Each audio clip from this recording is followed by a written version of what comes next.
first time Shaolin monks come to London. I'm talking about people flying through the air with acrobatics that I'd never seen. People doing handstands on their fingertips, breaking iron bars on their head, weaponry, swords, chains, bullwhips, sticks. That was it. I knew that I was destined to be a warrior monk of the Shaolin monastery. That was the dream.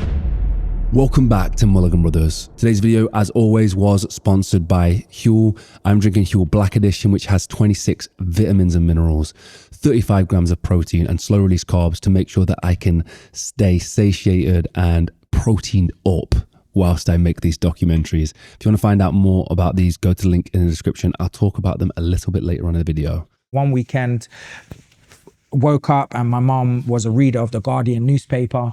And she calls me down and she's super excited. Come downstairs, come check this out. And she opens up the Guardian newspaper and behold, a Shaolin monk. I remember exactly the image. It was, you can find it on YouTube now. It was a little boy doing a feat of something called Tong Zigong, which is where the body is like contortion. It's folded in half. And it was just an extraordinary photo of him with his feet by his ears and his hands up by his chest and his face there, his bald head, of course, Shaolin monk style. And the first time Shaolin monks come to London, it was an article about these mystical men and the fact that they were coming to London to put on a show, telling their story. And my mum asked if I would like to go. And of course, anything to do with martial arts, anything to do with China at the time, it was like, of course, hell yeah, let's do this. So we got tickets at the Dominion Theatre in central London, Tottenham Court Road. And I remember going there. Man, it was probably I'm exaggerating, but you know, from what I remember, the queue was going right around the block. We were lined up for hours, and finally, when we got in, our seats weren't the best of the best. We had the seats that you could put the £1 in. You had the red binoculars, which of course I got a pair, and it was crazy. Each theatre show obviously is unique to itself, and this show starts with the curtains open with a ginormous Buddha, which again I'd never seen in real life. It was only something I'd learned about in RE at school, different religions and cultures, and they had huge incense just burning, and they had some bird music playing, music taken from, or sound, ambient sound taken from the Shaolin monastery in China. So they had really put a lot into this show, and I remember it began with some chanting, which I learned then and still use today. Namo Amitofo, Namo Amitofo. And what happens was, through the seating area, the monks started to emerge. So they created this very powerful atmosphere, and it went dead silent. And these men of peace just kind of walked onto stage with their incense and placed the incense into the incense pot. And maybe not for everyone, but for me, it was just like, wow, I had never really felt spiritual presence like that before. It was something that was new. It was a new feeling. It was a sense of calm, and I was fully engaged. You know, for a young kid in the 90s who never sat still, you know, constantly playing, suddenly I was just glued to my chair, watching away, thinking, wow, this is cool. You know, not fully understanding what was going on just yet, but I just felt something. These bright orange robes, and they took to the stage, and then the narration starts. And I know the narration, and it will come to light later on, but I know the narration off by heart. And I'll say it, why not? For thousands of years in the remote province of Henan, China, a very special group of Zen Buddhist monks have risen each day to pray and meditate. They believe that life is a circle, and that they will each return in another life. Throughout their history, these men of peace have been devastated by war, invasion, and the destruction of their sacred temple. In response, they have developed a unique form of self-defense based on the observation of animal movements and their spiritual belief. They called it Kung Fu. They are the Shaolin monks. Bang! They would flick up onto their feet. And again, that whole line that's what Kung Fu is. So if you're watching this for the first time, if you don't know anything about me and you don't know about Kung Fu, that sets up what Kung Fu is. And that's, for me, what set me up. Because before that, it was Bruce Lee. He did Kung Fu. Jackie Chan did Kung Fu, Chinese Kung Fu, da-di-da-di-da. But I had no idea where did it come from? Why is it here? You know, why are these action stars able to do this stuff? Now I knew of this small temple in the mountains of Songshan in Henan province called SHAOLIN. And the show continued, and we'll talk more probably as I get into it about what I saw. But this was the first time from seeing movies and storytell to now seeing in real life with my own eyes, people on stage, the Shaolin monks doing what I had seen in the movies. So things that we didn't know too much about CGI back then because it wasn't really a thing. So these were just stunts. They weren't real. They were stunt doubles, etc., etc., etc. But now this was no stunt double. This was no CGI. This was live on stage. I'm talking about people flying through the air with acrobatics that I'd never seen. People doing handstands on their fingertips, breaking iron bars on their head, weaponry, swords, chains, bullwhips, sticks. It was like a kid going wild in a candy store. It was just non-stop. It was like, wow. It blew me away. It blew me away. And I remember from that moment, that was it. So obviously I liked Kung Fu, you know, and I would copy Jackie. But did I want to be Jackie? No. You know, did I want to be Bruce? Sometimes, yeah, when we were play fighting, I was Bruce Lee, but I didn't even have the idea of what I wanted to be. That wasn't even something. If you asked me, well, what do you want to be when you're older? I wouldn't have said Bruce Lee. I would have said, I don't know, maybe I would have wanted to be a singer back then or something along those lines. But once I saw this theater show, that was it.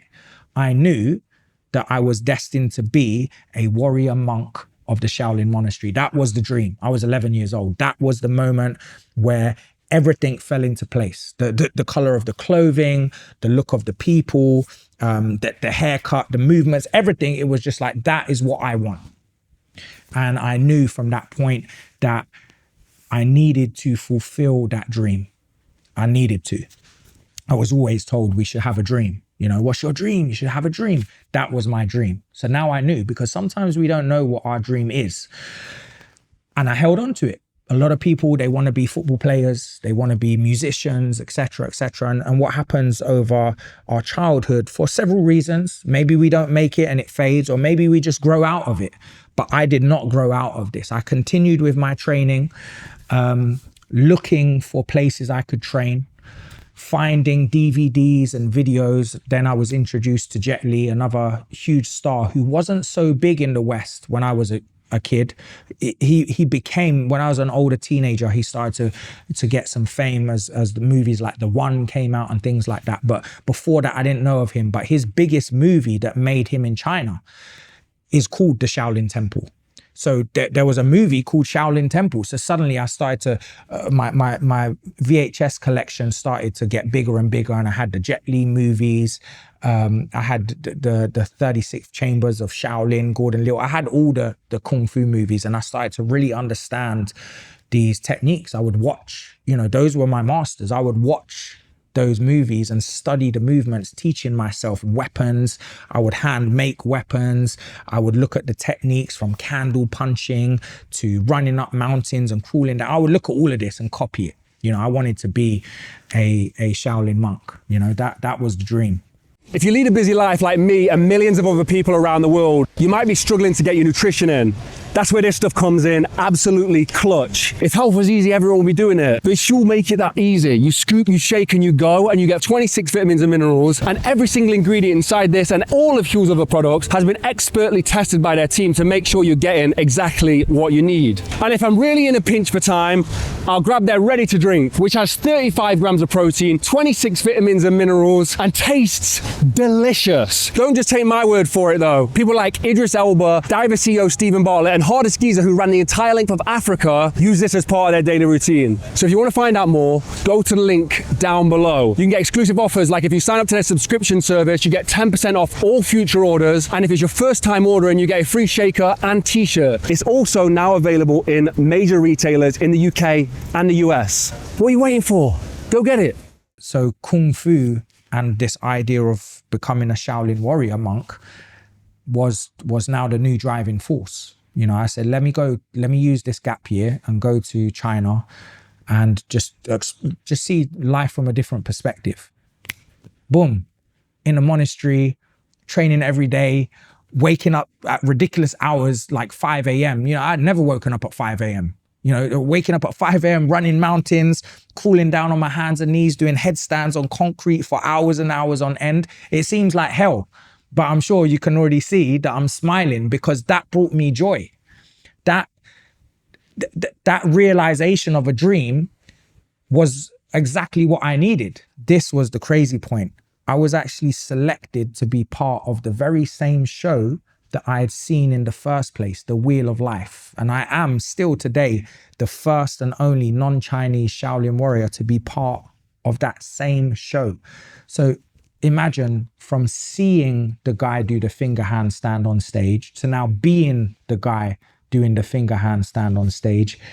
And the only way I got there, just like with an elite football team, is to be one of the best of the best. You know, the spot for a show team like that is reserved for literally the best of the best. And only through, like any athlete, only through hours and hours of training can you make it there. And then on top of that, it's very competitive. And then on top of that, there's injury and other bits and pieces. There's definitely a whole lot of discrimination. However, I managed to overcome those things and I ended up in the show. Just on that point, was it, you know, it's a big commercial thing, you know, the Wheel of Life. Yeah. You're a white guy, almost maybe detracting from the sort of authenticity of it a little bit. So did you have to be on another level? Did you have to, was it more difficult? I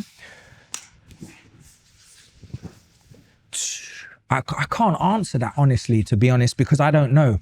In the moment, I was just as I am now, just who I am, just doing the best I could. So yeah, it was a great achievement for me, but I didn't like put in any extra work. So it wasn't like, oh, I felt that way. It was just an opportunity that came about and I was just like, wow, you know, like that's it. It was just like, this is just crazy, you know. Before, there's too much of the story. Before I got chosen for the Wheel of Life, I was on another tour called Shaolin Warriors. And we went to Singapore, Malaysia, Indonesia, and Thailand. And this one was, for me, a little bit where the penny dropped. I remember going to Singapore and on the plane, Evolution, I had a small camcorder, a Canon camcorder, which I still have, maybe the DV tapes, and I've got loads of footage but I can't access because the camera's broken. So I'm looking for a way to get those DV tape content. I had the camera and I remember on the plane filming. This was where the penny dropped for me. I was filming and then we got to the hotel and when we went into the hotel room, me and one guy, and I had the cables, put it on the TV and I'm watching and I turned the camera around and I'm doing this. And at that moment, that's when I realized, hold on, I don't need to film no more. I'm not with them. I am one of them. So it wasn't like I was tagging along on the journey and I was documenting, oh, look at these guys. Like I was literally a shaved head dude, part of the show, and people were filming us. And that was like, again, watching it on the screen, I was like, this is just crazy. But yeah, that was a smaller tour. Still, it was a 2-hour theater show. It was excellent, you know, a fantastic experience. But yeah, the Wheel of Life, nothing like it. Like to be on the stage, and that's why I said it will come back full circle, like the Namo Amitofo.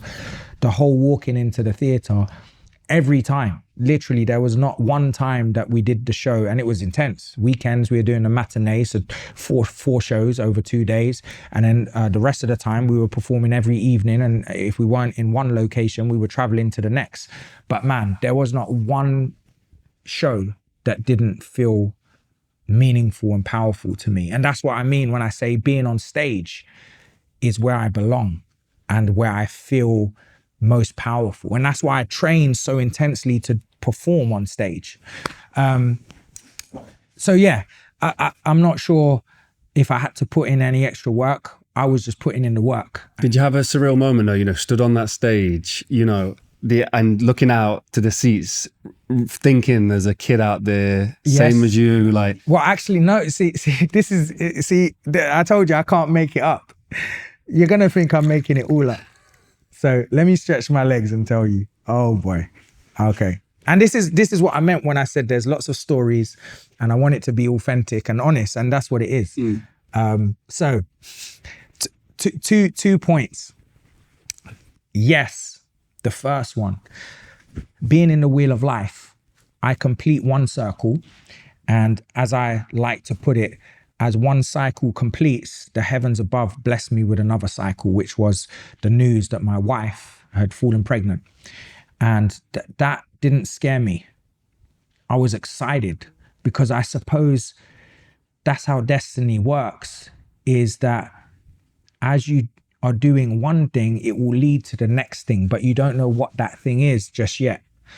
So I felt like it was perfect timing. I was on all the news channels, I was on ITV, BBC, etc. So I was like, babe, let's just move back to London, and off the back of this tour, let's open a temple, let's do it. Like, I was excited, I wasn't scared. It almost gave me meaning. And in that process, 2 points, there's many more points, but 2 points to touch on what you just asked. One, did I not feel like that? No, I was that. So this is magic. A young boy called Victor Glorax, who's no longer living in England, he's Polish, as you can tell by the name. Victor spelt with a W, Victor. He saw me in the show, came backstage, met me. At the time, we moved back, as I said, to Cheshunt. I was not, that's a lie. At the time, we did not move back to Cheshunt. I was on tour. My parents still lived in Turnford, down the road. So of course, being back in England, naturally, I would visit them whilst I was on tour in London. This little boy came to see me in the Hackney Empire, came backstage, and coincidentally, he lives in Waltham Cross, which is 5 minutes away. I find a house to live, and I'm looking to live near my family. My house ends up in Waltham Cross. Next minute, we exchange numbers. I could show you one day where he lived. He lived across the street and over a wall where the train station is. So he would literally, from that point, just again, like fate, he started to train with me every single day. I was broke. Moved to England. I didn't have loads of money. The first thing I had in my living room was nothing. So do you know what my living room was? It was a training area for this young boy. And every day after school, he would come, climb over the wall, and we would train. And I started to teach him all these different techniques. And again, I have videos, of this little boy started to do the iron stomach, where he would do the bowl suction. He started to do front flips, started to teach him handsprings. I've got videos where he was crying. Then I've got videos where he suddenly turns into like a superhero, and he's trying to flip. I've got his whole journey, and that journey is one of a master and disciple, like the knowledge being passed on through Kung Fu, through hard work and dedication. So yeah, that's a real story. And he came to be the kid that did the finger handstand. There's a video of him on YouTube doing pinky push-ups. These are things that I can't do, that no one can do. Doing backflips on his head, on concrete. Crazy dude. And I've got all the videos of his journey. Be like the cup. Empty your soul. It's just too cheesy. It's too cheesy, but you dress it up nicely, suddenly these cheap philosophical quotes that you can pick up on Instagram with the right presentation look like the most powerful thing on earth. And it's wrong.